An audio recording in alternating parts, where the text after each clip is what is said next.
Hello everyone, कैसे हैं आप सब। आई होप सब अच्छे ही होंगे। मेरा नाम है अक्षय और आज की इस वीडियो में हम बात करेंगे ई वे बिल के बारे में। ई वे बिल किसको इशू करना होता है, कब इशू करना होता है और क्या थ्रेशोल्ड लिमिट होती है ई वे बिल इशू करने की, ये सब हम आज इस वीडियो में पढ़ेंगे। ये बहुत ही इंपॉर्टेंट वीडियो है, लास्ट तक ज़रूर देखना। तो चलिए समझते हैं ई वे बिल क्या होता है। ये आ गया हमारा ई वे बिल अंडर जीएसटी। ये बहुत ही इंपॉर्टेंट कॉन्सेप्ट है हमारा जीएसटी के अंदर। जब भी कोई सप्लाई होती है उसमें हमारा ई वे बिल जनरेट होता है। उसकी एक थ्रेशोल्ड लिमिट दी गई है जो मैं आगे पढ़ाऊँगा, जिसमें आप देखेंगे कब हमारा ई वे बिल जनरेट होना चाहिए, कब ई वे बिल जनरेट नहीं होगा, ये सब हम आगे देखेंगे। अभी के लिए समझ लेते हैं, ये एक डॉक्यूमेंट होता है। जब हम किसी गुड्स को ट्रांसपोर्ट कर रहे हैं रिसिपिएंट तक, तो उसमें हमें डॉक्यूमेंट ये ज़रूरी होता है ई वे बिल इशू करना। हमारा इनवॉइस भी इशू होता है और ई वे बिल भी इशू होता है अगर वो थ्रेशोल्ड लिमिट से ज़्यादा है। अगर थ्रेशोल्ड लिमिट तक ही है तो सिर्फ हमारा इनवॉइस इशू होता है। और अगर बात करें हम कॉम्पोजिशन डीलर की, कॉम्पोजिशन डीलर हमारा इनवॉइस तो इशू नहीं करता, लेकिन वो बिल ऑफ सप्लाई बनाता है। बिल ऑफ सप्लाई के साथ उसे ई वे बिल भी बनाना पड़ेगा अगर उसके कंसाइनमेंट की वैल्यू थ्रेशोल्ड लिमिट से ज़्यादा जाती है। तो चलिए अब हम देखते हैं आगे क्या होता है हमारा ई वे बिल। ई वे बिल लिखा है an e way bill is a document. ये एक डॉक्यूमेंट होता है। इसे कौन इशू करता है? इसे रजिस्टर्ड पर्सन इशू करता है who causes the movement of goods. मतलब जो भी गुड्स भेज रहा है रिसिपिएंट के पास, वो ही इशू करेगा हमारा ई वे बिल। उसमें क्या क्या होता है, सारी डिटेल्स होती है, इंस्ट्रक्शन होती है relating to the shipment of a consignment good. इसमें सारी डिटेल्स होती है हमारे गुड्स से रिलेटेड, कंसाइनर से रिलेटेड, रिसिपिएंट कौन है उससे रिलेटेड और ट्रांसपोर्टर कौन है। ये सारी डिटेल्स हमारी इस डॉक्यूमेंट में आ जाती है। इस डॉक्यूमेंट का नाम क्या है? E way bill. फिर क्या आता है? An e way bill is a permit needed for interstate and intrastate transportation of goods worth more than 50,000। तो 50,000 क्या है? ये हमारी एक थ्रेशोल्ड लिमिट है। अगर किसी भी इनवॉइस या कंसाइनमेंट की वैल्यू 50,000 से ज़्यादा चली जाती है और वो सप्लाई हो रही है चाहे इंटर स्टेट में चाहे इंट्रा स्टेट में, तो उसके लिए हमें ई वे बिल जनरेट करना पड़ेगा ट्रांसपोर्ट करते टाइम। इसमें लिखा हुआ है transportation of goods worth more than 50,000। तो अगर 50,000 से ज़्यादा चली गई, आप सप्लाई कर रहे हो, तो आपको ई वे बिल इशू करना पड़ेगा। तो इसी बात को डिटेल में हम आगे समझेंगे कि हमें ई वे बिल कब कब जनरेट करना पड़ता है। चलिए देखते हैं। E way bill will be generated when, हमारे पास 3 केस होते हैं। पहला केस है कि अगर कंसाइनमेंट की वैल्यू 50,000 से ज़्यादा चली जाती है तो हमें ई वे बिल बनाना होगा। दूसरा है जॉब वर्क, तीसरा है हैंडीक्राफ्ट गुड्स। हम एक एक करके इन तीनों को समझेंगे, तीनों में क्या क्या होता है। पहला समझते हैं, there is a movement of goods in a vehicle conveyance of value more than 50,000। मान लेते हैं किसी ट्रक में कंसाइनमेंट जा रहा है, उसकी वैल्यूज़, उन सब की वैल्यूज़ 50,000 से ज़्यादा है, तो उसे ई वे बिल जनरेट करना पड़ेगा। अगर 50,000 से कम है तो ई वे बिल जनरेट नहीं करना पड़ेगा। ये चाहे मल्टीपल कंसाइनमेंट हो या सिंगल कंसाइनमेंट हो, हमें 50,000 की लिमिट दी गई है। अगर 50,000 से ज़्यादा जाता है तो ई वे बिल हमें बनाना पड़ेगा। अब इसी बात को आगे बढ़ते हैं। इसमें लिखा है in relation to a supply. अगर सप्लाई हो रही है गुड्स की तब भी हमें देखना होगा for reasons other than a supply. जो सप्लाई नहीं होती, like export, import, job work और सप्लाई ऑफ पर्सनल कंजम्पशन, तो उन केस में भी हमें ई वे बिल जनरेट करना पड़ेगा अगर मूवमेंट ऑफ गुड्स है और वैल्यू 50,000 से ज़्यादा है। Due to inward supply from an unregistered person. मान लेते हैं कोई अनरजिस्टर्ड पर्सन रजिस्टर्ड पर्सन को सप्लाई कर रहा है, उसकी वैल्यू 50,000 से ज़्यादा है, तो उसका ई वे बिल जनरेट कौन करेगा? क्योंकि वो अनरजिस्टर्ड है, वो तो जनरेट नहीं कर सकता। लेकिन कंप्लायंस बना रहे, इसके लिए रिसिपिएंट को ई वे बिल जनरेट करना होगा जब कंसाइनमेंट की वैल्यू 50,000 से ज़्यादा होगी। फिर आता है हमारे पास जॉब वर्क और हैंडीक्राफ्ट। जॉब वर्क और हैंडीक्राफ्ट में क्या होता है, कहीं भी अगर इंटरस्टेट मूवमेंट है जॉब वर्क की और हैंडीक्राफ्ट गुड्स की, तभी हमारा ई वे बिल जनरेशन होगा।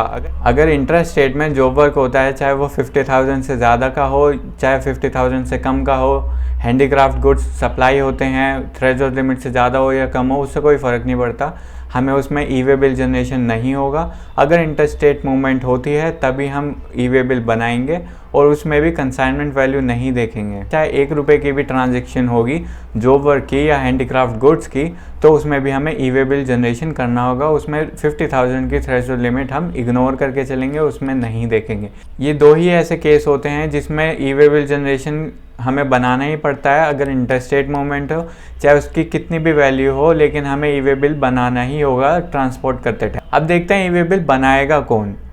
अभी हमने देखा यहाँ पे अनरजिस्टर्ड पर्सन तो नहीं बना रहा था, रजिस्टर्ड पर्सन बना रहा था। तो इस बात को ही हम डिटेल में पढ़ेंगे। अब देखते हैं बिल कौन बनाएगा। Who should generate an e way bill. यहाँ पे 3 लोग आ गए, रजिस्टर्ड पर्सन, अनरजिस्टर्ड पर्सन या ट्रांसपोर्टर। अब हम समझते हैं, रजिस्टर्ड पर्सन तो बनाएगा ही बिल। किसी भी मोड के थ्रू अगर वो सप्लाई कर रहा है, थ्रेशोल्ड लिमिट से ज़्यादा है, तो रजिस्टर्ड पर्सन को ई वे बिल बनाना पड़ेगा। लेकिन अनरजिस्टर्ड पर्सन के केस में क्या होगा, अभी हमने समझा था क्या होगा, यहाँ पे पढ़ते हैं डिटेल में। अगर अनरजिस्टर्ड पर्सन सप्लाई करता है रजिस्टर्ड पर्सन को, the receiver will have to ensure all the compliances are met as if they were the supplier. मतलब अगर कोई भी अनरजिस्टर्ड पर्सन रजिस्टर्ड पर्सन को सप्लाई कर रहा है, तो जो भी उसकी कंप्लायंस बनती है ई वे बिल की, वो रिसिपेंट को पूरी करनी होगी। जो भी रजिस्टर्ड पर्सन है उसे पूरी करनी होगी, क्योंकि वो अनरजिस्टर्ड पर्सन है, वो ई वे बिल नहीं बना पाएगा। इसलिए रजिस्टर्ड पर्सन को ही ई वे बिल जनरेट करना होगा। फिर आता है ट्रांसपोर्टर। ट्रांसपोर्टर कौन सा हो सकता है, बाय रोड हो सकता है, एयर हो सकता है, शिप हो सकता है या रेल हो सकता है। अगर कोई रजिस्टर्ड पर्सन अपने गुड्स भेज रहा है किसी और स्टेट में या उसी स्टेट में किसी ट्रांसपोर्टर के थ्रू, और वो ई वे बिल जनरेट नहीं करता, तो ये ट्रांसपोर्टर की ड्यूटी होगी ई वे बिल बनाना। ई वे बिल कैसे जनरेट होता है पोर्टल पे, वो मैं आने वाली वीडियोस में आपको दिखाऊंगा। अभी के लिए हम यही समझ लेते हैं कि जो पार्ट बी होता है ई वे बिल का, वो ट्रांसपोर्टर भरता है, और पार्ट ए हमारा रजिस्टर्ड पर्सन मतलब सप्लायर भरता है। उसके बाद हम देखते हैं कुछ इंपॉर्टेंट पॉइंट्स जो ज़रूरी हैं हमारे लिए जानने के लिए ई वे बिल के अंदर। वो पॉइंट्स क्या हैं?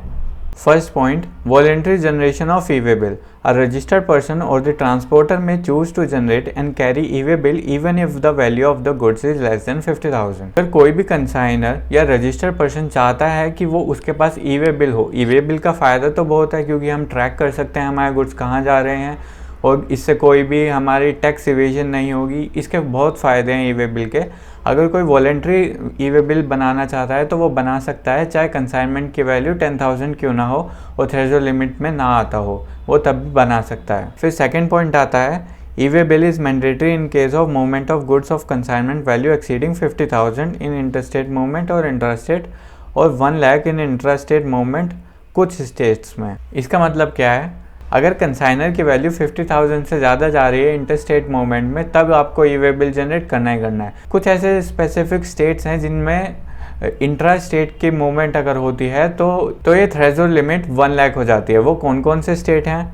Bihar, Delhi, Jharkhand, Maharashtra, Punjab, Rajasthan, Tamil Nadu and waste Bengal. In states में क्या होता है, अगर इंट्रा स्टेट कोई भी सप्लाई हो रही है तो उसकी 1 लाख से ज़्यादा वैल्यू होना चाहिए, तभी वो ई-वे बिल जनरेट करेंगे, नहीं तो उन्हें कोई भी रिक्वायरमेंट नहीं है ई-वे बिल की। अब कुछ ऐसे लोग होते हैं जो रिटर्न्स फाइल नहीं करते, उनके लिए क्या इसमें कंप्लायंस लाया गया ई-वे बिल का, वो हम समझते हैं। क्या वो ब्लॉक होते हैं, क्या वो अनब्लॉक होते हैं? Blocking and unblocking of e-way bill. इसमें क्या होता है, e-way bill generation is blocked for tax payers who have not filed returns for previous 2 consecutive months and quarters. मतलब ई-वे बिल की फैसिलिटी उनके लिए चली जाएगी जो रिटर्न फाइल नहीं करते हैं, और जिसने रिटर्न लास्ट 2 मंथ से फाइल नहीं करी, अगर वो कॉम्पोजिशन डीलर है तो लास्ट 2 क्वार्टर से उसने रिटर्न फाइल नहीं करी, तो वो ई-वे बिल जनरेट नहीं कर सकता। वही लिखा है, if a tax payer has not file GSTR 3B for 2 or more consecutive months then he और she can not generate e way bills. मतलब अगर 3B फाइल नहीं करी, 3B फाइल नहीं करी का मतलब क्या है, अगर आपने गवर्नमेंट को टैक्स ही नहीं दिया तो आप ई-वे बिल अपना जनरेट नहीं कर सकते। अब ये तो हो गया, गवर्नमेंट ने ब्लॉक कर दिया रास्ता ई-वे बिल जनरेशन का, लेकिन इसका खुलने का कोई रास्ता तो होना चाहिए। तो वो रास्ता है, only when a tax pair files GSTR 3B the e-way bills will get unlocked on the next day. मतलब अगर किसी भी रजिस्टर्ड पर्सन ने रिटर्न फाइल नहीं करी थी, इसलिए उसका ई-वे बिल फैसिलिटी ब्लॉक हो गया था, तो वो रिटर्न फाइल कर दे, उसके नेक्स्ट डे से ही ये फैसिलिटी उसको अवेलेबल हो जाएगी। कुछ हमारे गुड्स होते हैं जिनके लिए हमें ई-वे बिल जनरेट नहीं करना होता। वो गुड्स क्या क्या होते हैं? Non taxable goods, jewellery, currency, postal और बैगेज, पर्सनल इफेक्ट और शेड्यूल 3 वाली सारी चीज़ें जो GST के अंदर नहीं आती।